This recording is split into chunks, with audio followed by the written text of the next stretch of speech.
Hello, hello. Welcome to this week's Mended Mama Pep Talk. My name is Emily Cleghorn. I help new mamas navigating triggers from childhood to break free from childhood trauma and become the mama that they needed for their little ones. This week, I am excited to talk to you about how to dig deeper into a trigger. And I don't mean diving headfirst into that trigger and becoming more triggered and exploding and absolutely losing your ever loving mind. What I'm talking about is understanding the root, okay? Understanding the root of that trigger. So let me share a bit of a story with you, first of all. So when my mamahood journey, I can't talk this today. When my mamahood journey started, I was incredibly triggered. I'm talking just had my first child, wasn't a fan of motherhood, but I didn't know why. I was very, very, very triggered. And I didn't know why. It took me a long time to figure out that mamahood for me in my situation was triggering because all of the examples that I grew up with of mothers in one way or another were not safe. So being referred to as a mother or somebody's mother in my brain meant that I was an unsafe person for my child. And it wasn't until many years after the fact that I understood that. Did it make sense for me as to why motherhood was triggering for me? So today I want to talk about the process that you need to go through to find the root of a trigger. So if you know you have a trigger, if you know that a screaming child is a trigger for you, if you know that your plans going awry is a trigger for you, there are a couple of things that I'm going to task you with, because I am a firm believer that watching a video is great. Thanks for tuning in, by the way. But it's not until you do something, do the work, that my words are going to really help you at all. So the first thing that I needed to do and that you will need to do is to get curious. Instead of judging yourself, judging your trigger, ignoring your trigger, you need to get curious. What is my trigger? What is my nervous system trying to tell me when this happens? And if you are able, I know some people may not feel safe in their body, many trauma survivors do not. If you are at a place where you have a safe space and you are able to look inward and listen as your body responds to you and ask, what are you trying to tell me right now? Or try and remember the first time that you felt whatever it is that your trigger is making you feel. So if, for example, a screaming child is a trigger for you, The root of that could be that you feel unheard. Now, your screaming toddler does not have the means physically to regulate their emotions, and it's not personal, I assure you. They're just doing what toddlers do in learning how to navigate emotions and this big world that is foreign to them.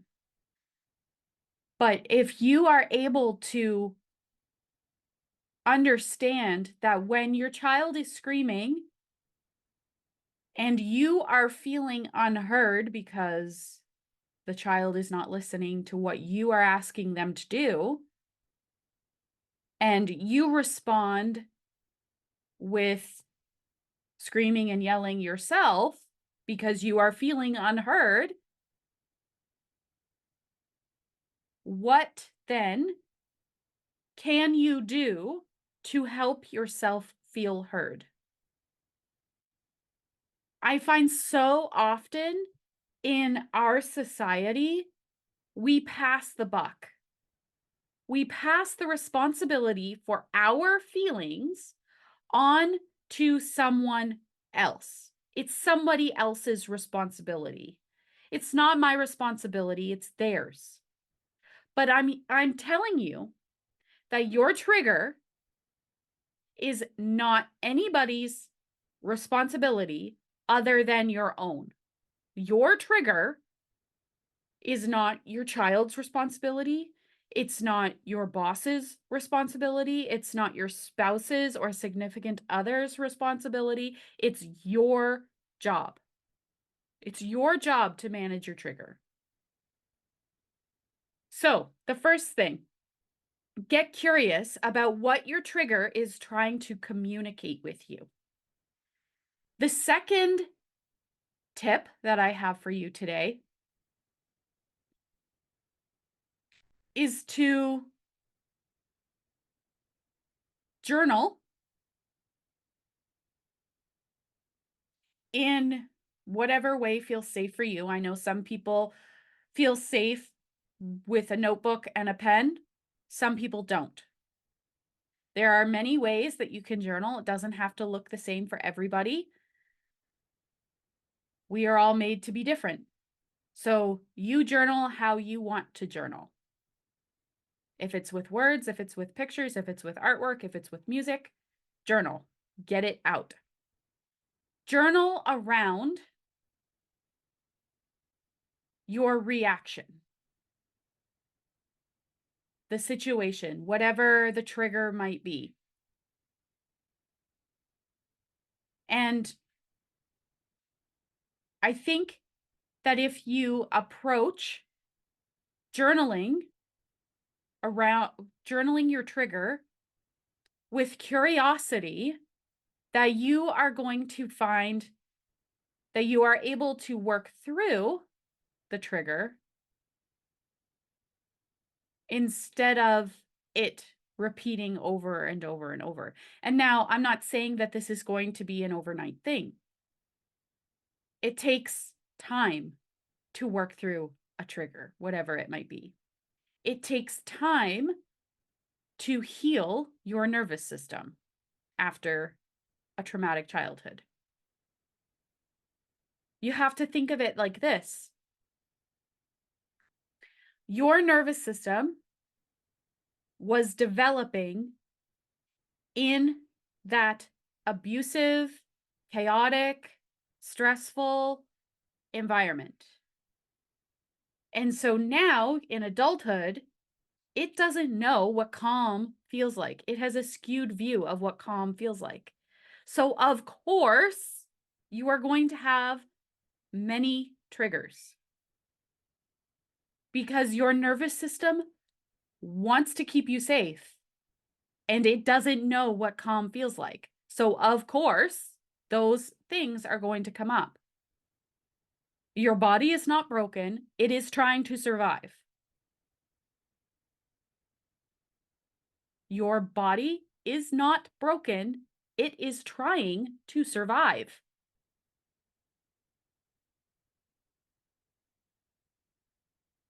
So curiosity, stepping into curiosity rather than judging it, putting guilt on it, putting shame on it, your body is able to, and your nervous system is able to breathe a little. There's not all of this negative energy on it. And then, of course, allowing yourself in a safe space, of course, to let the emotions that have been stuck in your body out. Curiosity, journaling, getting the emotions out, all of these things are incredibly helpful, tremendously healing. And the last thing I want to leave you with is the power of community. Now, chances are that if you grew up in an abusive environment, going to your family members, seeking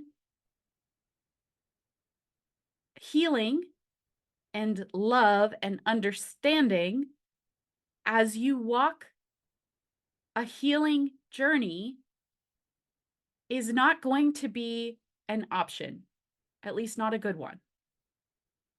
Because your family members may not be at the same place in their journey as you are. And they may take on a crab in a bucket kind of mentality, in that we're living life in a miserable state. Why shouldn't they? And they'll sabotage you, whether they recognize it as sabotage or not. They'll gaslight you, and the abuse will continue. So, finding a community of trauma surviving mamas that can be a safe place for you to work through whatever comes up, work through your triggers, work through those tough moments of mamahood is so powerful. So often we think as mamas that we have to do it all alone. As trauma survivors, we have a tendency of being hyper independent. As women, we have that same tendency of being hyper independent. We have to do it independently. We have to heal on our own. We think that we are the only ones who are struggling because the Instagram reel of everybody's life shows that they don't struggle. They don't have trauma. They don't deal with the tears and the thoughts and the triggers that we deal with or that you're dealing with. And let me just tell you, they do. They're just really good at putting up a facade of perfection. And perfection does not exist. It's an illusion. So find yourself a community of trauma surviving mamas who can support you on those inevitable bad days. Because, real life, there's going to be bad days. It's not going to be sunshine and lollipops all the time. I wish. Actually, no, I don't. No, I don't.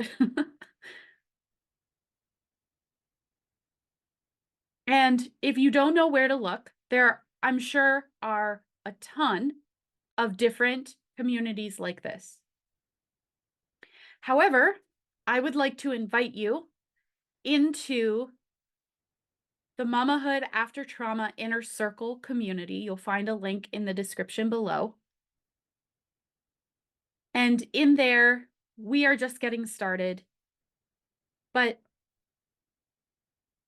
we're working on digging deep into our triggers and understanding what our triggers are telling us, understanding how our triggers, how our stress response is impacting the rest of our lives, because it's not isolated, it does affect everything.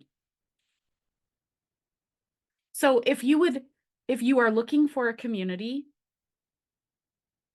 a sisterhood to walk through your healing journey and mamahood with you, the Mamahood After Trauma Inner Circle is an option. You are invited to come in, and the link below will take you right there, and it's absolutely free. So that is all for this video. If you found what I was saying to resonate with you, let me know in the comments. Like and share this video, subscribe, hit that subscribe button. And I cannot wait to get to know you further and hear what you think. And if there is anything that I can do to support you, my inbox is always open. Keep shining, mama. See you next time.